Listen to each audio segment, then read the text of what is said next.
Sextou, família vascaína, e eu tô tão ansioso que eu já tô pensando no vídeo de pós-jogo contra o Fortaleza no sabadão. Será que eu vou iniciar o vídeo dessa forma? A galera às vezes chega aqui e fala, Thiago, tu é carente. Carente? Eu sou carente? O Vasco tá me acostumando assim, então cada vitória do Vasco no Campeonato Brasileiro eu comemoro, mas comemoro muito. E é claro que a gente vai falar muito aqui dessa partida contra o Fortaleza, tem alguns aspectos pra gente destacar. A Vojvoda só ganhou uma vez do Fernando Diniz, nunca ganhou do Vasco aqui no Fortaleza, só marcou 2 gols fora de casa nesse Campeonato Brasileiro, mas a nossa fase não tá nada legal, né, família vascaína? Por exemplo, após os jogos de ontem da Copa Sul-Americana, tá aqui na tela pra vocês, ó. Vasco foi o único brasileiro derrotado nesta rodada da Copa Sul-Americana. Eu sei que eu venho aqui falando com vocês, né? Esquece Sul-Americana, foca no Campeonato Brasileiro e, de fato, isso é o certo a se fazer. Mas, claro, que eu quero passar de fase, claro que eu quero ter a oportunidade de, né, sonhar com alguma coisa. Nesse momento você tá... Eu acabei de falar isso, o Thiago só fala merda. Mas, sabe, não custa nada sonhar aí com o Fernando Diniz, imaginando também aí a parada pro Mundial, algum reforço, né, que possa chegar e mudar aí essa fase horrorosa que a gente se encontra de 9 jogos sem ganhar. E para não repetir o que aconteceu, ou piorar até, né, ser pior do que foi em 2023, a gente precisa ganhar do Fortaleza no sabadão. Mas tá aqui, família, eu tava dando uma olhada nos grupos, né, da Sul-Americana, e de fato, assim, a situação do Vasco, tirando o Cruzeiro que já está eliminado da competição, a do Vasco ficou a pior entre os brasileiros, na minha opinião, né? O Vitória conseguiu ganhar fora de casa, então tá ali com 6 pontos, deve conseguir a vaga para o playoff, né, para os playoffs. O Corinthians dificilmente vai conseguir aqui a primeira colocação, porque vai pegar o Huracan fora de casa e o saldo de gols do Huracan é muito superior, então tá ali na segunda colocação também. O Grêmio tem a possibilidade ainda de ganhar, de conquistar a primeira colocação, mas é bem difícil. Cruzeiro, como eu disse, já é eliminado. Fluminense vai encarar o Once Caldas dentro de casa. Então, a situação do Vasco aqui com a do Fluminense, ela é diferente, porque o Fluminense ganhando assume a primeira colocação e passa para as oitavas de forma direta. O Vasco não, ganhando do Melgar para ficar ali na segunda colocação, e o Galo também, que tem a possibilidade ainda de assumir a primeira colocação do grupo, e dificilmente vai perder aqui também a segunda colocação por saldo de gols. Por esse motivo, né, como eu disse, tirando ali o Cruzeiro, a situação do Vasco realmente é a pior entre dos brasileiros, que assim, cara, quando você para pensar na trajetória do Vasco na Copa Sul-Americana, é uma parada para te irritar ainda mais, né? Sabe? Caramba, como é que pode ter empatado aquele jogo contra o Melgar depois de 2 gols de diferença? Como é que pode só ganhar do time de pelada por 1 gol só? Não conseguir ganhar do Lanús em casa, sabe? Mas assim, eu vou torcer muito. Sei que não é o ideal pelo elenco que a gente tem, mas vou torcer pro Vasco ganhar aqui do Melgar e assumir essa segunda colocação, entendendo, né, lá na Libertadores a gente pode enfrentar um time complicado, até mesmo os brasileiros, né? Bahia se complicou, tá na terceira colocação, Botafogo também pode ficar de fora ali na terceira colocação, mas é isso, família vascaína. Mas tem muita coisa pra gente falar aqui nesse vídeo, quero puxar aqui algumas resenhas, quero trazer a galera do Charla mais uma vez pra gente falar sobre Piton. Precisamos falar sobre Lucas Piton. Quero trazer aqui também o Felipe Melo, falando mais um pouco aí sobre o Fernando Diniz, tem muito trabalho. E também Verratti, né? Verratti falou aí sobre a chegada do nosso novo treinador, Fernando Diniz, que a gente espera que ele possa, né, ajudar a mudar um pouco aí essa fase terrível que o Vasco se encontra. Ontem na coletiva, até destaquei aqui no canal, ele fala um ponto muito importante, né? Gosta do elenco, eu sei que você vai achar isso de uma forma exagerada, mas o ponto é, ele fala, né? Tem vários jogadores aqui que podem performar melhor. Nisso eu acredito, né? O próprio Felipe Coutinho tem essa condição. Então, chega aí, família vascaína, que tem muita resenha nesse vídeo, mas antes, deixa eu te pedir aquela moral. Se não for inscrito aqui no canal Vasco em Família, se inscreve, deixa o like e ativa o sininho para não perder os próximos vídeos. Vamos seguir a nossa resenha com um giro de notícias. Tá na tela. Vasco prepara inauguração de novos espaços no CT Moacir Barbosa nos próximos meses.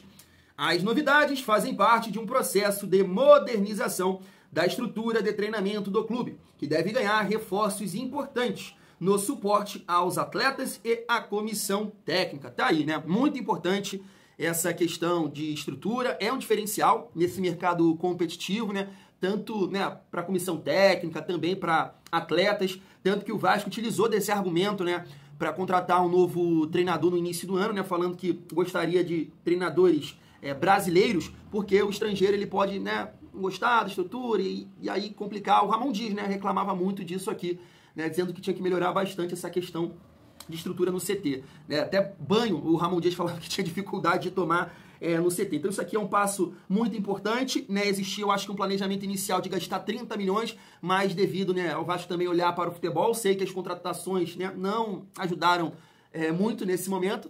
O Nuno, né, dá para entender que é um cara que vai contribuir demais. Mas Lloyd, Garré ainda, né, que o Vasco colocou um papel colorido na mesa, ainda não estão contribuindo tanto assim. Vamos aguardar aí, né, com a chegada do Diniz. Mas é muito importante isso, família vascaína. Eu acho que esse olhar também ali do Pedrinho, do Felipe, que são ex-jogadores, né, o próprio Léo Jardim, Verratti, entre outros jogadores no ano passado, comentaram muito isso, né, da importância desse contato diário com esses caras, para esse olhar, para organizar algumas coisas, né, para entender ali também, né, as necessidades dos atletas. No ano passado isso funcionou demais, né? Que o Vasco conseguiu dar mais tranquilidade pro seu torcedor. Esse ano você pode até jogar na minha cara agora que eu tô falando isso. Ah, Thiagão, mas pô, tá dando moleza pros jogadores, olha a merda que tá acontecendo. Fé que vai mudar aí agora diante do jogo contra o Fortaleza. Mas não dá pra negar, isso aqui é muito importante, como eu disse, é um diferencial pra futuramente o jogador tá na dúvida, o Vasco lá, pá, estrutura, maneira, pô, olha o Palmeiras. Tu vê os vídeos lá da academia do Palmeiras, mano, é surreal, pô. Entendeu? É surreal o momento do clube, questão financeira, mais estrutura também é um diferencial nesse mercado. Seguindo aqui pra gente falar sobre o Maurício Lemos, hein? Cara, eu vou te falar uma coisa, hein? Maurício Lemos está longe de bater a meta contratual que prevê renovação automática de seu contrato, sem atuar há 38 dias por conta de uma fratura na costela. O zagueiro tem vínculo só até dezembro, mas dispararia cláusula de renovação automática caso disputasse 60% dos jogos em 2025. O defensor disputou 4 jogos no ano, mas somente 3 foram computados para a meta. Contra o Flamengo, no estadual, ele atuou por menos de 45 minutos.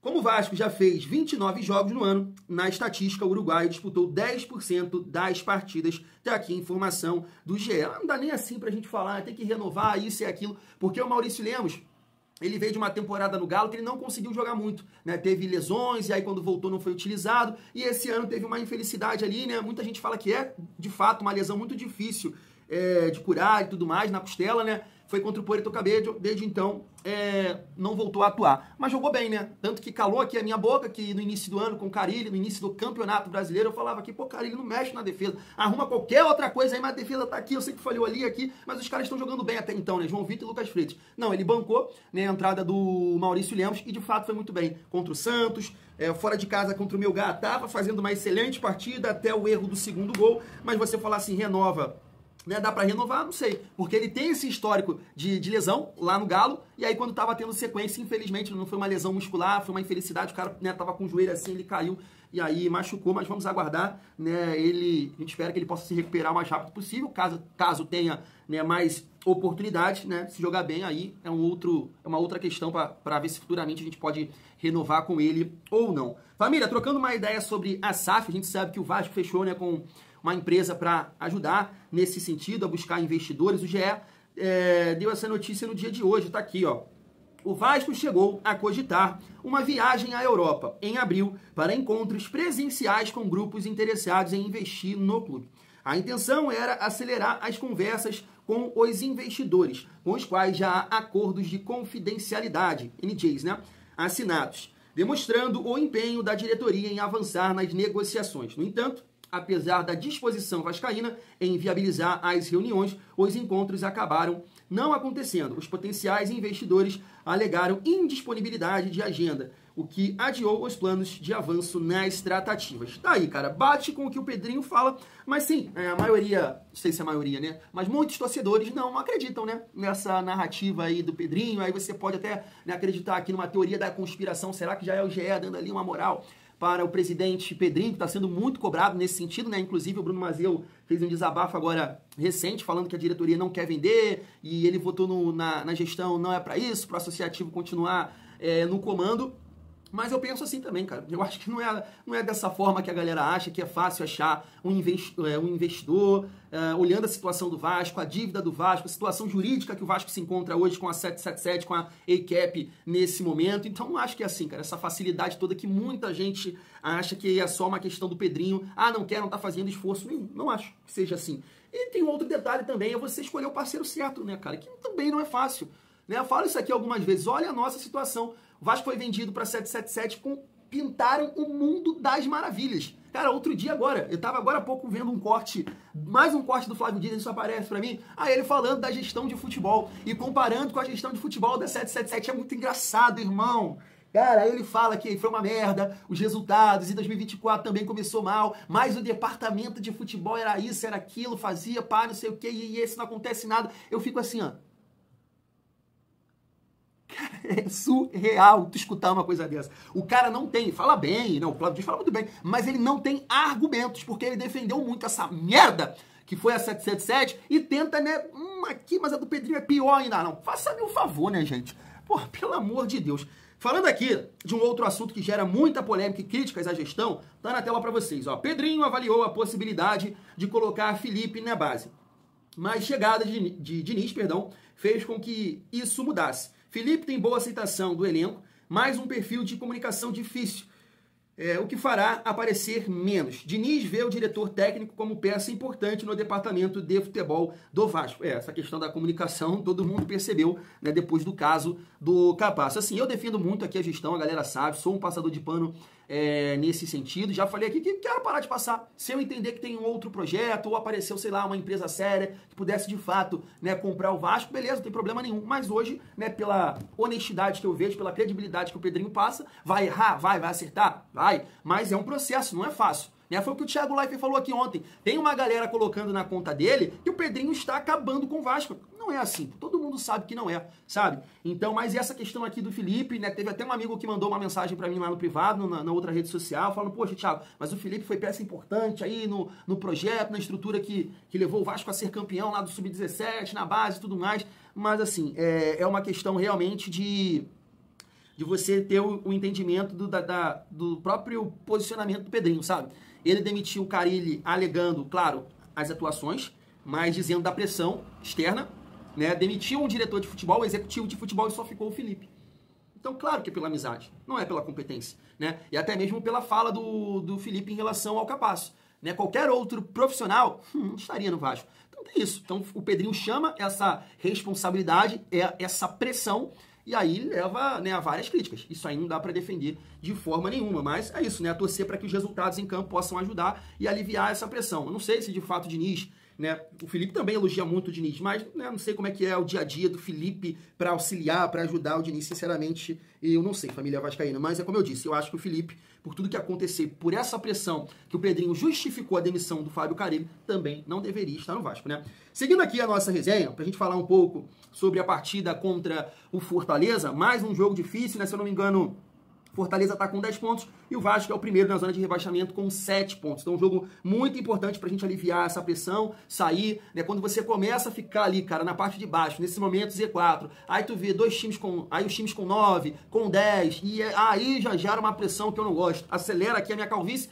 porque tu ganha, aí na outra rodada, um resultado ruim, tu volta. E se tu não ganha, a galera pode aumentar, né, a distância. Então, olha a situação que o Vasco se encontra nesse momento. Decisão contra o Fortaleza. Está aqui algumas matérias do GE, ó. Vasco versus Fortaleza. Vojvoda só venceu o Fernando Diniz uma vez, né, que foi em 2023, quando ainda o Fernando Diniz comandava o Fluminense, jogando em casa. Diante do Vasco, Fortaleza busca encerrar tabu como visitante em São Januário, né? Nunca conseguiu ganhar do Vasco e eu espero que fique assim. Tem aqui também, ó, Fortaleza só fez 2 gols fora de casa até a 8ª rodada da Série A. Eu tô com os jogos aqui, ó, conseguiu marcar diante do Mirassol, no empate, né? Contra o Vitória, marcou também, mas perdeu a partida, mesmo placar que o Vasco perdeu lá. E fora de casa também aqui contra o Sport, né? O Fortaleza que não ganhou, tá? O Sport Fortaleza que não ganhou fora de casa, teve esse empate aqui também com o Sport, tô destacando porque aqui sim, né, deveria também ter marcado um gol e ganhado a partida. Fortaleza foi muito prejudicado, foi aquela bola, acho que bate no travessão e entra e o VAR não chamou. Então assim, jogo difícil, jogo complicado, não dá pra negar, né, todos esses jogos aí recentes que o Vasco fez contra o Fortaleza é sempre jogo complicado, né, o jogo da Copa do Brasil, do 3-3, o jogo que o Payet fez um gol importante também, é sempre jogos difíceis, não tem jogo fácil contra o Fortaleza porque é um time muito bem organizado pelo Vojvoda, né? Tem jogadores que já estão há um certo tempo lá, que é o caso do Lucheiro, o Pochettino, né? O Marinho, o Pikachu. Eu não sei se o Moisés, né, tá jogando, se está machucado, mas é um jogador também que tem qualidade, drible, né? Pode dar uma dificuldade ali para a defesa do Vasco, Breno Lopes. Então tem vários jogadores lá que realmente podem decidir essa partida. Cabe o Vasco manter essa sequência positiva, se impor e conquistar essa vitória que vai ser importante para a sequência aí dos jogos até, né, a parada para o Mundial. O Vasco precisa mudar essa realidade, além dos jogos no Campeonato Brasileiro, que são 4, né? Não vou lembrar aqui agora, eu acho que Fortaleza, Fluminense, RB Bragantino e São Paulo. Tem os jogos das Copas, né? Que você tem que passar, mano.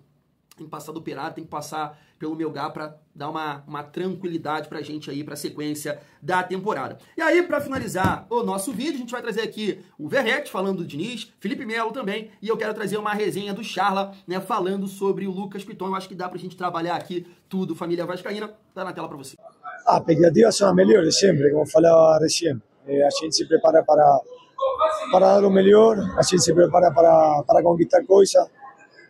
Depois, claro que não é fácil, mas eu falo sempre da forma que a gente encara o jogo. Isso acho que tem que ser um DNA do Vasco, encarar o jogo da mesma forma. A gente tem muita expectativa com o Fernando, com o seu corpo técnico que ha chegado agora. As expectativas são muito altas, um treinador de muita jerarquia, muita trajetória, um cara que conhece o Vasco. A gente está muito feliz com ele no seu primeiro dia do treino e acredita muito no seu trabalho. Mas os jogadores são que temos que responder aí dentro do campo, temos que responder aí em cada treino. Mas estamos felizes com esta mudança e acreditando que tudo vai dar certo e que a gente vai fazer um grande ano. Erra muito, que faz parte do processo errar nos treinamentos, mas é muita repetição. O que eu quero deixar bem claro, e eu já falei em outras oportunidades, que o Diniz tem as ideias bem claras dele, obviamente ele gosta de sair jogando e corre risco, o futebol realmente tem que correr risco, faz parte do correr risco, mas ele é um cara que ele sempre deixou bem claro que se tivesse que dar chutão, pode dar chutão. Ele nunca recriminou alguém por dar um chutão. Se sentir no momento aquado, se sentir no momento que não pode tocar a bola, pode dar um chutão que não tem problema algum. Mas ele sempre demonstrou satisfação em sair jogando, porque de fato, muitas vezes, assim, ele mostrava no treinamento, assim, pegava os vídeos e falava assim, olha só, você deu um chutão. E contra-ataque dos caras, os caras roubaram a bola novamente e fizeram um gol. Por que você tocou a bola do lado? E muitas vezes nós tínhamos a alternativa de poder tocar a bola pro lado, só que no automático de que a gente tirar a bola da nossa área, chutava, e a gente encaixava um contra-ataque e perdia o jogo. Então, assim, é muita repetição. O torcedor do Vasco pode esperar um time que vai trabalhar muito, e eu falo por experiência própria. Antes de jogar uma final de campeonato carioca, que foi no jogo no domingo, no sábado, eu treinei 2h30 no campo, depois de vir de um jogo de Libertadores. E não cansa ninguém. Porque nós entramos dentro de campo e saímos campeões. Então, assim, vai trabalhar muito, é muita repetição para realmente chegar dentro de campo e fazer. Quando começar a fazer dentro de campo as jogadas, é porque realmente tem muito tempo de treino. Por isso, como o Eric falou, vai ser muito importante essa pausa para o Vasco também. Lucas Piton, né?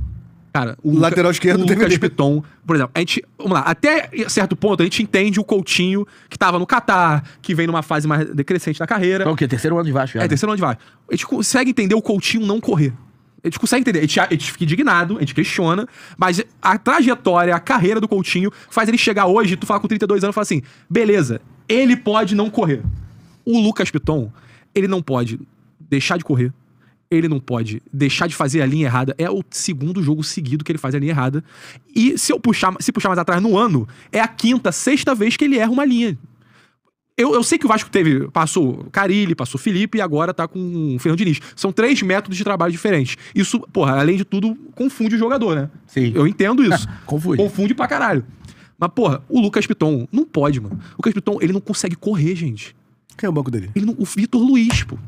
Que é pior ainda. E aí, faz o Matheus, que já questionou aqui, questionar novamente. E o Leandrinho? que foi titular ano passado, que fazia dobra com o Lucas Piton e que foi doado para o Al-Shabaab da Arábia Saudita, gente. Um moleque que veio da base, um moleque que poderia estar sendo útil pro Vasco hoje. Lateral é foda. E que poderia estar disputando vaga com o Lucas Piton. O Lucas Piton me parece um jogador acomodado. Ele não corre mais. Mas é assim, ele não tem concorrência. Não tem concorrência. Sabe, o Vasco vive disso. O Vitor Luiz é aquele reserva pra emergência. Exato, e o Vasco vive disso. O Vasco vive de jogadores de nota 6 que não tem concorrência. Jogador nota 6 tem que estar na beira de ir pro banco o tempo todo, ele tem que se sentir incomodado o tempo todo, que é pra ele estar desempenhando nota 8, nota 9 e pra estar correndo o tempo todo. O Vasco, vamos lá, tem o João Vitor, que pra mim é um zagueiro, que eu já falei aqui, um zagueiro moderno e tal. Nível europeu. Só que ele falha constantemente e não é punido. O que o cara, internamente, ele vai pensar? Eu vou fazer... O que eu preciso mudar? Eu vou continuar errando, vou continuar sendo titular, eu não vou ser por momento nenhum. O Lucas Piton, eu vou continuar errando. O meu reserva é o Vitor Luiz. Não é o perfil do Diniz, isso o Diniz vai cobrar. O Diniz não, eu acho que o Fernando Diniz, ele vai fazer algo que os outros técnicos não fizeram, que é esse negócio de cobrança. Ontem já deu pra perceber uma postura diferente de certos jogadores. O João Vitor, o pessoal quer falar que é a culpa dele no gol, mas pra mim a culpa é de Lucas Piton. Tá aí. Eu tava lendo isso em algum lugar, eu não lembro, falando dessa questão do tempo de treinamento. Acho que o Vasco trabalhava num período de 2 horas e agora com o Diniz já tá mudando, né? De 2h30 a 4 horas. E aí bate com o que o Felipe Melo tá falando aí de que o Diniz trabalha muito, né? Eu acho que isso é necessário. Por isso que eu acho que essa resenha toda, né, dá pra gente encaixar aqui numa opinião só, porque o Verratti também fala de postura dos jogadores, né? Recentemente ele fez um desabafo nesse sentido, que passa treinador por lá, sai, entra, volta, e o Vasco continua construindo esses resultados, né? Vexames.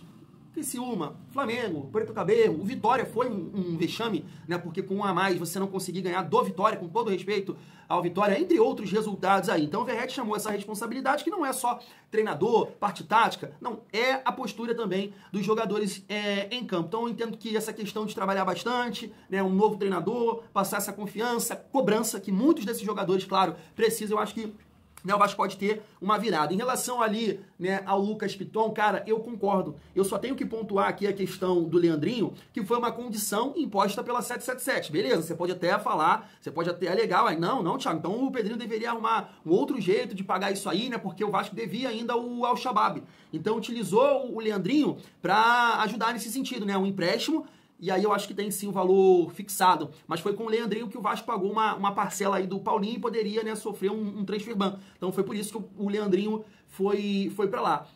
Só que, cara, eu acho que o Lucas Piton é um jogador que o Diniz ele tem que tentar recuperar. De fato, é uma temporada muito ruim do Piton, né? Iniciou mal o ano, tanto que eu falei aqui que a chegada de um ponta ajudaria também o Piton e, de um certo modo, ajudou. A gente teve alguns jogos ali contra o Santos, contra o Sport, essa triangulação Piton, Coutinho e Nuno estava, né, funcionando, e nos jogos fora de casa, é isso, cara, não aconteceu, e no jogo contra o Lanús também não, a coisa não caminhou, ali contra o Lanús também não, esse trio não funcionou, mas o Piton tá muito mal, principalmente defensivamente, voltando àquele tempo lá no Corinthians, né, quando o Piton chegou no Vasco, a galera comemorou, porque era um lateral que não defende bem, e até a mídia, né, de um modo geral, falando que o Piton deveria, né, jogar pelo meio campo. Então o Diniz tem que tentar organizar isso, acertar isso. Nesse jogo contra o Lanús, concordo plenamente, a falha foi do Piton. Teve até um amigo que comentou aqui que ele também achou falha do Piton, mas depois que ele viu o lance, ele viu que a falha não foi do Piton, que o Piton tentou adiantar, né, pra botar o jogador em impedimento. Eu discordo, cara. Eu discordo, ainda mais com o VAR, tá? Hoje em dia. Antigamente, essa linha de impedimento ajustada, você de repente poderia, né, você tomar essa decisão, você tem que, claro, tá bem atento ali, pô, o companheiro tá na frente, pá, então vou aqui adiantar a linha, tem que ser inteligente nesse sentido e deixar o jogador impedido. Mas estava muito ajustado, e o Piton, assim, uma fração de segundos, ele, vou adiantar. Não, pô, não é assim. Não é um lance desse. Ele teria que seguir o jogador, porque se você olhar o lance, né, tá todo mundo postado, tá 1 contra 1, e o Piton largo dele. Pois se aí, tá bom, adiantou, o cara não dá impedimento, a realidade é essa, certa não dá, né, a regra é essa agora, não é? Não dá o impedimento, porque é um lance muito ajustado, segue o lance, que adiantou? Né? Porque o bandeirinha não pode dar um impedimento. O certo é esse. Em alguns lances até erradamente dá. Mas quando é ajustado assim, tem que deixar o lance seguir, o lance vai validar o gol. Sabe? Não pode. Foi erro só dele. Só dele. E boto também na conta do João Vitor que parou, que deveria seguir lá o cara, né, e tentar travar quando a bola passa. Então é isso, tá? Tem que ter atenção, não pode desistir dos lances. O momento do Vasco não é esse, né, para desistir, para falta de atenção, para tomar decisão errada o tempo todo o jogo, e a gente espera que o Diniz possa dar essa confiança aos atletas, né, essa cobrança, e de fato, se eu concordo muito com o Enzo quando ele fala que os jogadores do Vasco, os titulares, eles ficam, né, numa posição confortável, que o João Vitor de fato não tem reserva, Piton da mesma forma, mas de repente isso com o Diniz, né, possa mudar. A esperança é essa. Quero saber a sua opinião. Fui!